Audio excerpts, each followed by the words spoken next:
In today's math lesson, we're going to evaluate expressions using exponent rules. Here are a couple of hints to consider just as we get started doing this lesson. If the bases are the same, try simplifying your exponents before you grow your numbers. If the bases are not the same, try to see if or how they are actually related by using greatest common factors. In example 1, we have 3 to the 8th power divided by 3 to the 6th power. To work through this problem, we see that our bases are the same in both the numerator and denominator of our fraction. And since our bases are the same, we can use the quotient rule as learned in a previous lesson before we evaluate. The quotient rule told us that when we have the same base, we are going to subtract our exponents using the top number first and the bottom number second.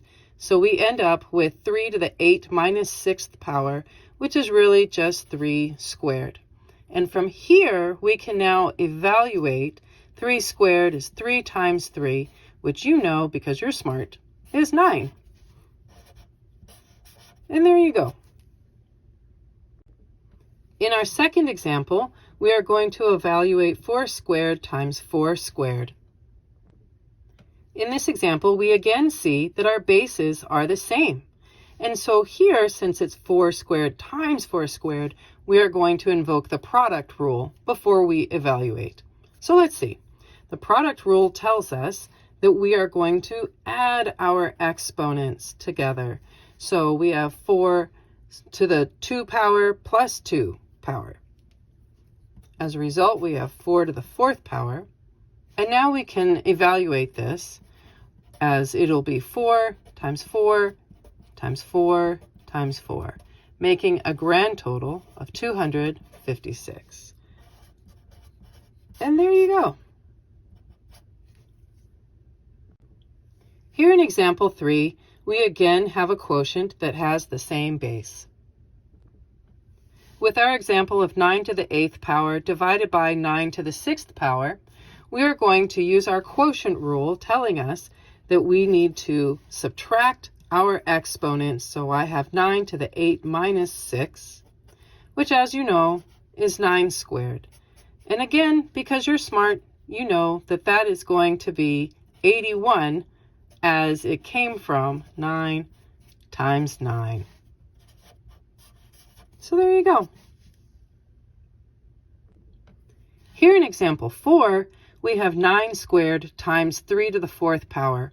Here our bases are not the same, but I bet they're related. So let's look and see what it means to be related. We know that 9 comes from 3 squared. And 3 to the 4th power is what's happening in the remainder part of our problem. So 3 squared is where 9 came from. And since 9 is squared, that's really 3 squared squared times 3 to the 4th power. There are a couple of different things happening now in this little problem. I have a power to a power situation, and I have what's going to be a product of power situation. So that tells us that with power to a power, we remember that means that you are going to multiply your exponents together. So that gives us 2 times 2, which is clearly 4. And that brings us to 3 to the 4th power times 3 to the 4th power, where we're going to use the product of powers. And that is where we add the exponents together. So that gives us a 3 to the 4 plus 4, which now in turn gives us 3 to the 8th power. 3 to the 8th power means that, well, of course, we're going to be multiplying 8 3s together. And when you do that, in all of its time and glory that it takes, you end up with 6,561. And there you go. In our fifth and final example, we again have a quotient to work with, but this is very different from what we've had to do in previous problems. 11 and 5 are not related. Since 11 and 5 are not related in any way, shape, or form, you're just going to end up simplifying the tiny bit that you can and call it a day. So let's see what we find. 11 squared, you know, is 11 times 11. And 5 cubed is 5 times 5 times 5. With 11 times 11, we get a product of 121. And with 5 cubed, we get a product of 125. So our final answer will be 121 over 125. And there you go.